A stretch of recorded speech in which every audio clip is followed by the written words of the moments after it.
ठाणे महानगरपालिकेतील कंत्राटी कामगारांच्या विविध प्रलंबित मागण्यांसाठी श्रमिक जनता संघाच्या वतीने 31 जुलै रोजी सकाळी 11 ते सायंकाळी 6 वाजेपर्यंत ठाणे महानगरपालिका कार्यालयासमोर धरणे आंदोलन करण्यात आले।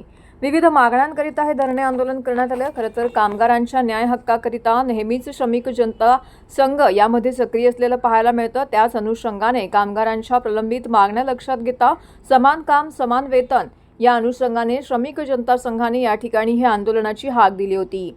समान काम समान वेतन लागू करावे, वयोमानानुसार सेवा समाप्त किंवा मृत झालेल्या कंत्राटी कामगारांच्या वारसांना उपदानची रक्कम तात्काळ अदा करावी, शाळा साफसफाई करणाऱ्या कामगारांना बँक हॉलिडे व सणांच्या सुट्ट्यांमुळे पगार कपात होत आहे, त्यामुळे किमान दरमहा 26 दिवसांचे काम वेतन द्यावे, कंत्राटी कामगारांना कुटुंबासह वैद्यकीय उपचारासाठी मेडिक्लेम सुविधा लागू करावी, प्रशासनाने वेळोवेळी दिलेल्या आश्वासनांची पूर्तता करावी, कंत्राटी सफाई कामगारांची लाड पागे कमिटीच्या शिफारशीने तातडीने लागू कराव्यात। या आंदोलनामध्ये श्रमिक जनता संघाने एकजुटीत हक्क मिळावा, एकतेतून बदल घडावा अशी साथ दिली आहे।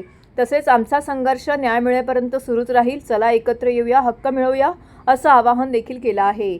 एकजूट आमची विजय आमचा या घोषणेसह हजारो कंत्राटी कामगार आंदोलनामध्ये सहभागी होणार असल्याचे संघटनेच्या वतीने जगदीश खेरालिया आणि इतर पदाधिकाऱ्यांनी प्रसारमाध्यमांशी बोलताना सांगितले।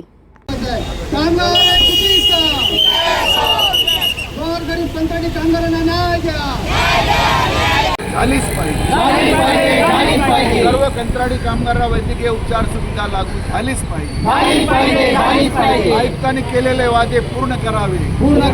नगरपालिकेचे कंत्राटी कामगार वेगवेगळ्या खात्यांचे या ठिकाणी आंदोलन करत आहेत। आम्ही गेल्या अनेक वर्षांपासून महापालिकेकडे पाठपुरावा करतोय कंत्राटी कामगारांच्या प्रश्नांसाठी। त्याच्यामध्ये समान कामाला समान वेतन द्या, ग्रॅच्युटी ज्या कामगारांना वयोमानानुसार कमी केलं जातं किंवा ते मयत झालेत त्यांना ग्रॅच्युटीची रक्कम द्या। 21,000 वेतन झाले म्हणून ESIC बंद केली आहे, तर आमचं म्हणणं आहे पर्यायी वैद्यकीय उपचार सुविधा लागू करा।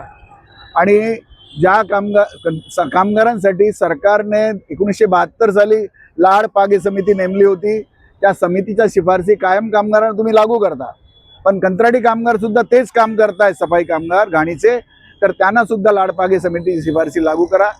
शिक्षण विभागामध्ये जे कामगार काम करतात शाळा साफसफाईच्या, त्या कामगारांना सुट्ट्या पडल्या की त्यांना पगार दिला जात नाही, काम दिलं जात नाही, पण इतर शिक्षकेतर कर्मचाऱ्यांना किंवा शिक्षकांना पूर्ण भरून दिलं जातं। आमची मागणी आम्हाला काम द्या आणि पगार द्या, आम्ही फुकट मागत नाही।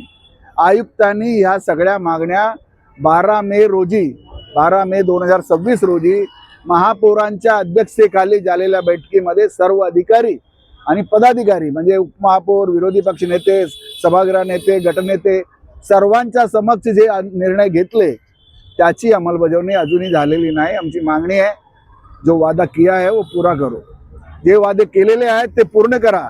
अजूनपर्यंत अधिकारी इतके मगरमच्छ झालेले आहेत की 12 मे 2026 ची जी मिनिट्स आहेत ते सुद्धा या अधिकाऱ्यांनी तयार केलेले नाही। म्हणजे येरे माझ्या मागल्या, आम्ही सारखा मागण्या करतो हे मान्य करतात आणि ती वादे पूर्ण करत नाही।